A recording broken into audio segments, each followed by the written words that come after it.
Kalau bukan karena engkau ya Muhammad, Allah tidak menciptakan langit dan bumi dan seisinya. Pernah dengar hadis ini?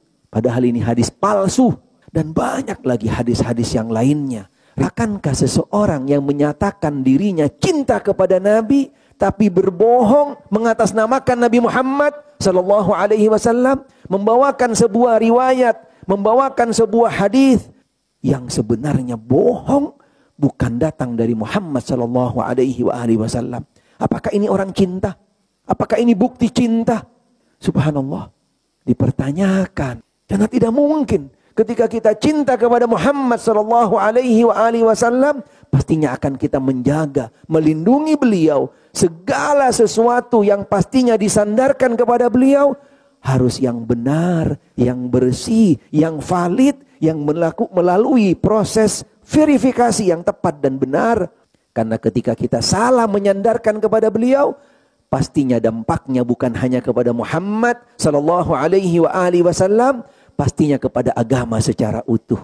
Bahwasanya ajaran Muhammad adalah ajaran yang sumbernya lemah, sumbernya tidak kuat, sumbernya palsu.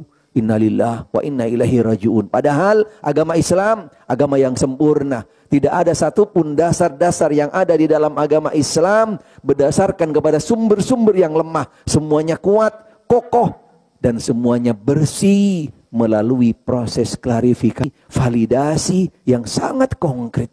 Sehingga tidak benar agama ini berdiri di atas pondasi tiang-tiang yang lemah dan tidak kuat, apalagi yang palsu. Pak Salim berbicara secara normatif, seakan-akan dia dan gerombolan Wahabinya adalah para penjaga agama. Ketika Pak Salim dan gerombolan Wahabinya mendengar hadis keutamaan Rasulullah dan kemuliaan yang sangat tinggi di sisi Allah, maka seketika itu pula dia dan gerombolannya menjadi orang-orang yang kritis dengan alasan menjaga kemurnian agama. Namun, di antara keajaiban pemikiran gerombolan Pak Salim ini adalah mereka senang menyebarkan dan menyampaikan hadis-hadis yang justru hakikatnya menjatuhkan martabat Nabi Sallallahu Alaihi Wasallam dan menganggapnya sebagai hadis yang memuliakan Nabi. Sekarang mari kita simak hadis-hadis yang dalam pandangan Wahabi dianggap memuliakan Nabi. Dalam kitab Majmu' Fatawa karya Ibn Taimiyah, salah satu ulama rujukan Wahabi, jilid 15 yang diterbitkan oleh Mujamma' Malik Fahad, cetakan tahun 2004, halaman 189 sampai 190. Ibn Taimiyah berkata, pendapat mayoritas ahli hadis dan fikih bahwasanya bisa saja para nabi salah di dalam berijtihad, akan tetapi mereka tidak menetap di kesalahan itu. Jikalau kesalahan itu bisa terjadi di dalam perkara perintah dan larangan syariat, apalagi di dalam hal pemberitahuan. Terdapat riwayat di dalam dua kitab sahih bahwa Nabi bersabda, sungguh kalian seringkali mengadukan sengketa kepadaku. Barangkali di antara kalian ada yang lebih pandai bersilat lidah daripada yang lain. Sesungguhnya aku menghukumi dengan apa yang aku dengar. Kami tegaskan, aku menghukumi dengan apa yang aku dengar, sehingga aku mengira dia benar. Barang siapa yang aku menghukumi untuknya dari hak saudaranya, hendaknya dia tidak mengambilnya. Artinya, hukum Rasulullah tersebut jangan diambil, sebaiknya dia mengaku kalau salah, karena aku telah memberi kepadanya sundutan api neraka.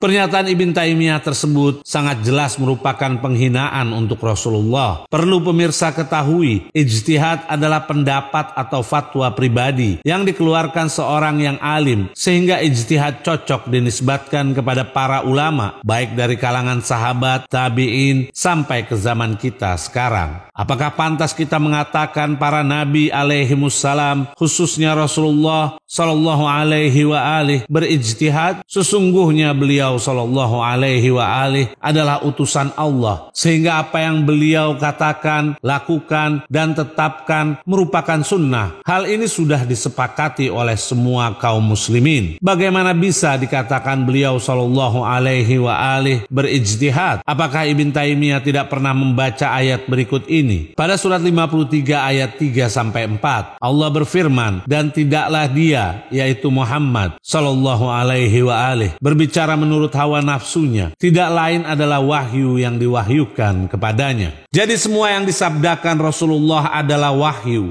Beliau sallallahu alaihi wa alihi tidak pernah berucap sepatah kata pun dari hawa nafsunya atau pendapat pribadi, apalagi yang berkenaan dengan syariat. Namun ketika mendengar hadis seperti ini, Pak Salim dan gerombolan Wahabinya mendadak jadi buta dan tuli. Tidak lagi kritis, malah justru berusaha meyakinkan jamaahnya bahwa seperti itulah Nabi, karena beliau sallallahu alaihi wa alihi adalah manusia biasa. Dan tak kalah berbahaya, riwayat tentang Ummu Haram, yang mana tidak seorang muslim pun akan meyakini kasus tersebut. Lain halnya dengan gerombolan Pak Salim, pasti mendukung mbah moyangnya. Mari kita simak riwayat tersebut. Dalam kitab Al-Jawabus Sahih, karya Ibn Taimiyah, jilid 6, yang diterbitkan oleh Darul Asimah, cetakan kedua tahun 1999, halaman 119.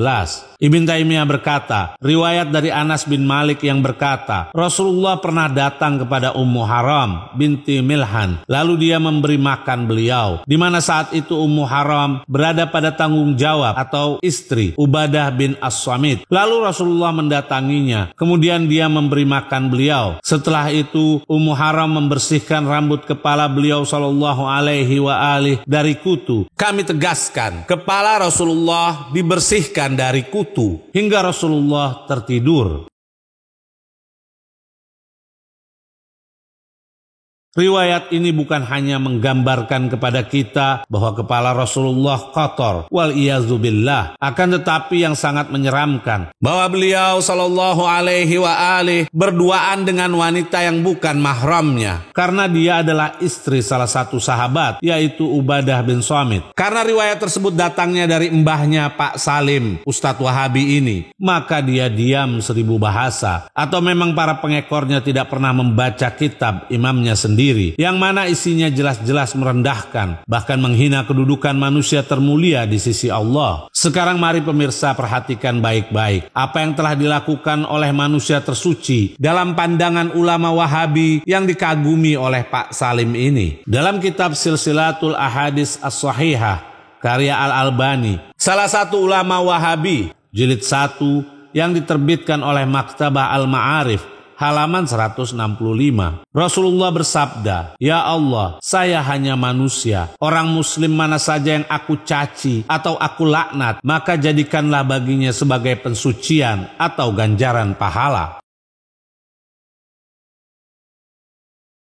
Pak Salim, mana pembelaan kalian terhadap Rasulullah dan agama ini? Justru dalam kitab Al-Albani tersebut, beliau sallallahu alaihi wa alihi yang diutus oleh Allah untuk membawa dan mengajarkan umat budi pekerti yang baik. Namun dari sisi lain, Rasulullah mencaci dan melaknat. Akal mana yang menerima jika cacian dan laknat Nabi sebagai pensucian dan ganjaran? Jika demikian, seharusnya para sahabat berharap agar dicaci oleh beliau sallallahu alaihi wa alihi. Yang lebih aneh lagi, terdapat sabda Nabi yang nantinya para pemirsa dapat menilai sendiri. Dalam kitab Sahih Al-Bukhari yang diterbitkan oleh Dar Ibn Katsir, cetakan pertama tahun 2002, halaman 1512, hadis nomor 6031. Dari Anas bin Malik dia berkata, Nabi adalah sosok yang tidak pernah mencela, berkata keji, dan melaknat. Apabila beliau mencela salah satu dari kami, maka beliau akan berkata, mengapa dahinya berdebu? Maksudnya dengan sindiran.